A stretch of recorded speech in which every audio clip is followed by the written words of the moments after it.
Brought to you by Agilus Diagnostics. Health test की बात आती है तो मैं भरोसा करता हूँ India's largest diagnostics company Agilus diagnostics. खुद को टेस्ट करते रहो।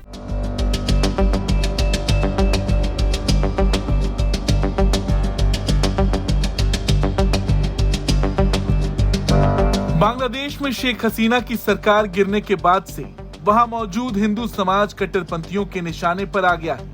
आए दिन हिंदुओं पर हमले की खबर सामने आ रही है और अब तो वहां हालात इस कदर बिगड़ चुके हैं कि ये कट्टरपंथी अब इस्कॉन जैसे संगठन को बैन करने की मांग कर रहे हैं। बांग्लादेशी कट्टरपंथियों ने इस्कॉन को निशाने पर लेना शुरू कर दिया है। 13 नवंबर को इस्लामिक उलेमा काउंसिल के कट्टरपंथियों ने राजधानी ढाका में नेशनल प्रेस क्लब के सामने इकट्ठा होकर विरोध प्रदर्शन शुरू किया और इस्कॉन को बैन करने की मांग की।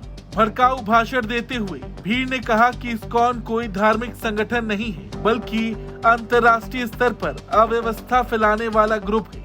हिंदुओं के खिलाफ लगातार हिंसा को अंजाम दे रहे कट्टरपंथियों ने कहा कि इस्कॉन बांग्लादेश के लिए खतरा बन चुका है। प्रदर्शन के दौरान हिफजत-ए-इस्लाम समूह ने इस्कॉन को बांग्लादेश से तुरंत प्रतिबंधित करने की मांग की।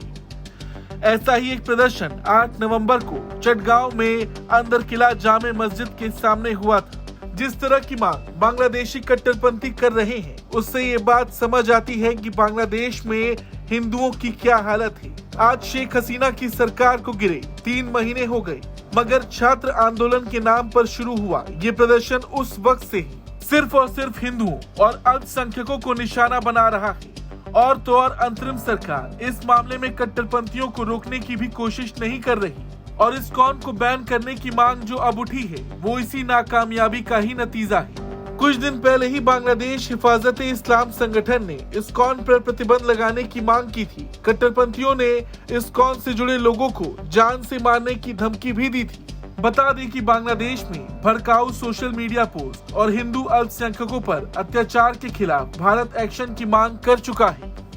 कुछ दिन पहले ही विदेश मंत्रालय के प्रवक्ता रणधीर जायसवाल ने चटगांव में हिंदू समुदाय के सदस्यों पर हमले की निंदा की थी। उन्होंने कहा था कि तनाव सोशल मीडिया पर भड़काऊ पोस्ट का नतीजा था। यह निंदनीय है। अल्पसंख्यकों को सुरक्षा प्रदान करना बांग्लादेश की विशेष जिम्मेदारी है, लेकिन मौजूदा हालत बांग्लादेश की क्या है ये बात पूरी दुनिया जानती है। हिंदुओं पर हमले नहीं रुक रहे।